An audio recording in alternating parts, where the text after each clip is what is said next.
I wanted to do a video on Iovance. It came across my desk a couple of days ago. Sounded interesting. NSCLC, what's that stand for? Non-squamous cell lung cancer. And they had a median not yet reached on the results, basically a bullish result on their non-squamous cell lung cancer. And I said, okay, I'm a finance guy, I'm a capitalist. I would like to see some other stocks other than IBRX and then maybe make a comparable. In finance, it's all about comparables.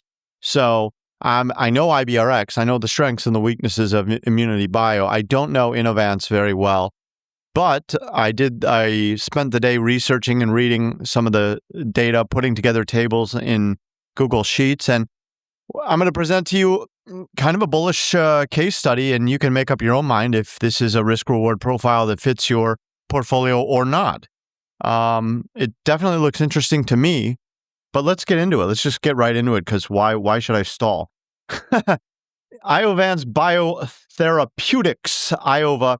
I like the chart. This is a chart I like from a financial perspective. I am not an MD. I don't pretend to be an MD, a doctor, a PhD, or anybody that knows anything about biotech. I don't know anything about cancer, nothing, but I try to learn. And by doing these videos, I do learn, and hopefully I can transfer some of that learning to you from a financial perspective, and then from a comparables and even some scientific perspective. 2.2 billion market cap, that's right in my wheelhouse. So the very first thing I look at is market cap. I do this because I need to see if they can raise money or not. A 50 million cap company cannot raise money because they will dilute themselves to zero. If you don't understand that, like, subscribe, and comment below, and I'll explain to you why. But my wheelhouse is about 750 million to 2 billion. Anything above 2 billion, like 5 billion, it starts to get a little bit expensive for me, in the sense that I can't make the 5x, the 10x, the 20x returns. In all probabilities, I can't. Maybe I hit a moonshot, whatever. But in all probabilities, if it's 5 billion, 10 billion now, I lose out on some X's, some upside. So 2.2 billion is my wheelhouse. I really like that. Not going to really pay attention to EPS right now because it's a biotech. What's going on? Well, Iovance is going up 33%. That's good. And then we have some analysts that I don't really trust, but let's go see what they have to say. UBS raises their price target. Numbers. This is good. Full year revenue, 264 million, 112% year on year. Pretty good. And what did they say? They said melanoma. Yeah, we know that. They don't really give me anything. I just like to see if there's a comment like, oh, we don't know because it's uncertain. They'll usually say it's uncertain. Of course it's uncertain. It's a biotech. Where's the certainty in that?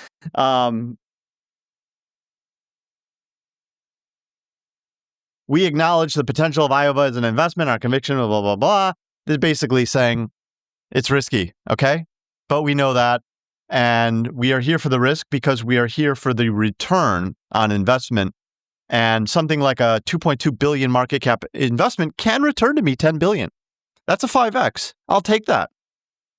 I'll take a 2x.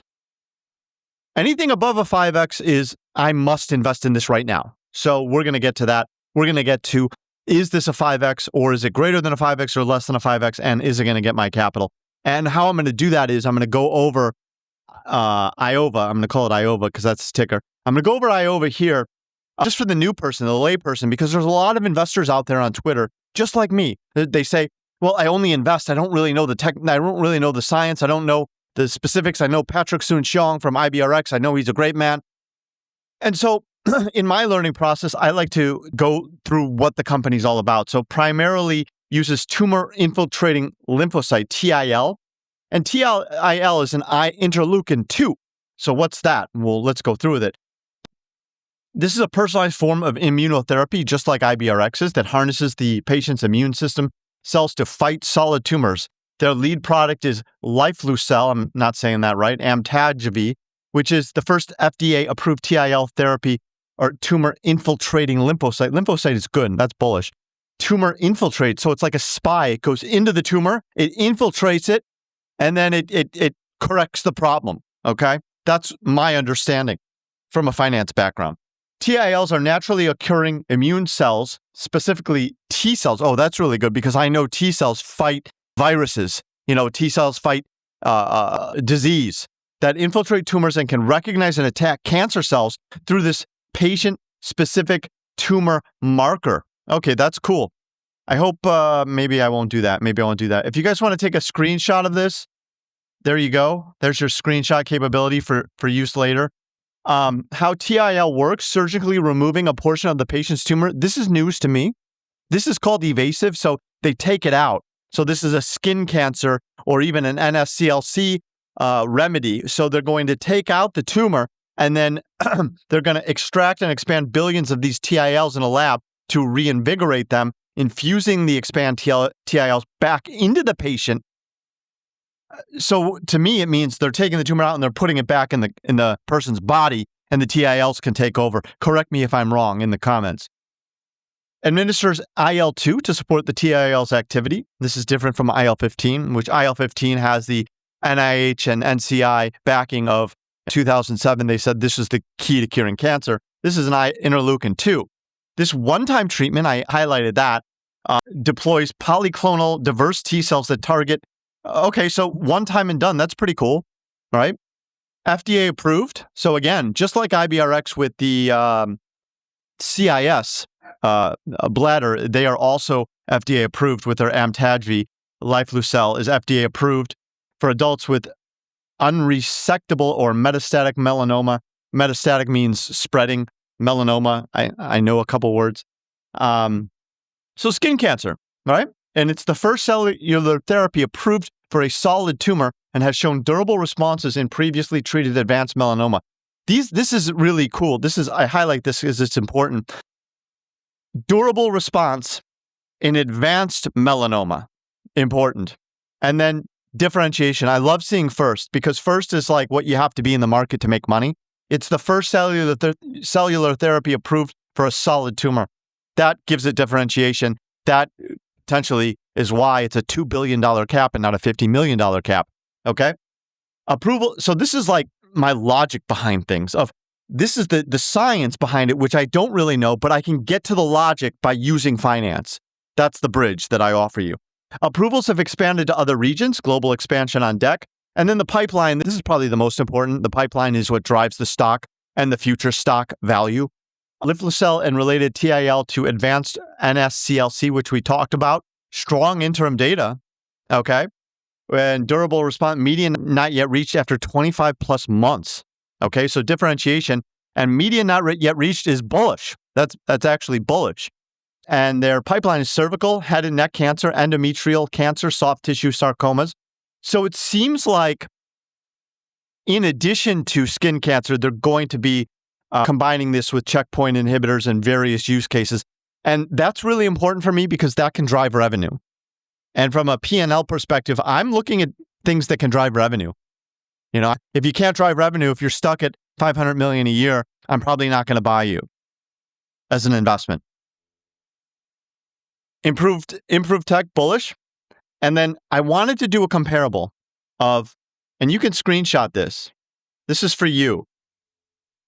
Let me see if I can get, there we go. Look at that. This is TIL lifileucel versus Amtagvi, which is an IL-15 from IBRX. And I'm trying to compare and contrast the similarities and the differences. And for example, the administrative inconvenience, the TIL is one and done. The Amtagvi is ongoing if needed. But the TIL is one time but intensive, inpatient, monitored setting required, not repeatable easily. And Amtagvi is repeatable. So there's actually pros and cons within these pros and cons. So one and done is like a pro, but a con could be intensive and evasive, whereas Amtagvi is non-evasive, but repeating. Manufacturing and availability. Let's just go to the notes. Major barrier for broad access, Amtagvi, simpler administration, IV or intravesical. Excuse me. Patient and eligibility strict requirements, good performance status, respectable tumor, ability to tolerate lymphodepletion, chemo. So again, ability to tolerate the patient cannot be severely compromised. That's my interpretation. Patient selection crucial, many excluded due to tumor location or health. Amtagvi more inclusive for cold tumors as they light up the cold tumors and make them hot.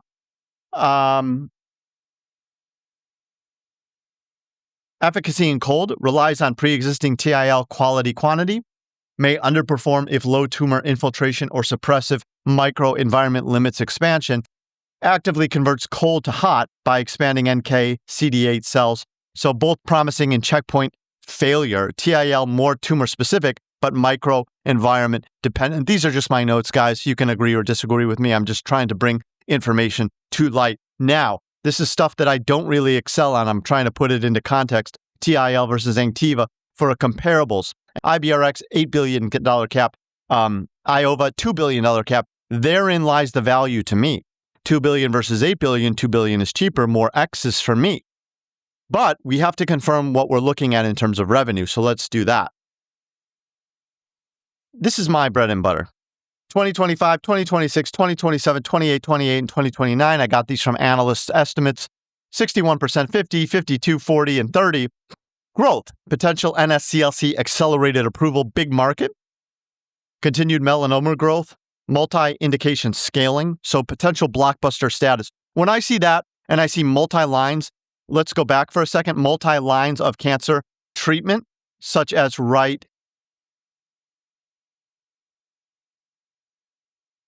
here, multi-lines of cancer treatment, multi-revenue streams. Analysts project exceptional long-term growth, 45% CAGR in some 3-year views, which is what I highlighted here, with revenue potentially reaching $800 million by 2029. I use the bull case. I use $1 billion because I like round numbers. So if I'm going to use $1 billion by 2029 at 10x sales, I can even do 20x sales. But I wanted nice and round numbers for you guys. The value is 10 billion cap. So the 2 billion cap is now the ultra bullish scenario is 10 billion cap. We can even make it 10 to 20 billion. So we have a 5 to 10x in there. A stock price of 25 to 50 from $5. So is this something I'm going to want to invest in? Sure. Am I going to put everything on it? No. It does have upside. It does give me some diversification in my biotech pharmaceutical profile in my portfolio. So that's why I want it. And that's going to wrap up the show for today. So if you got value in this, please like, subscribe, comment, and share. Sharing this video helps because YouTube doesn't show me any love. Let's be honest. I'm a new guy. They're not going to show me any love. But yeah, and I'll see you on Twitter, and maybe we can have a Discord there, or I'll also post this on Reddit, and I encourage you to do the same. Thank you very much, everybody, and I will see you in the next video.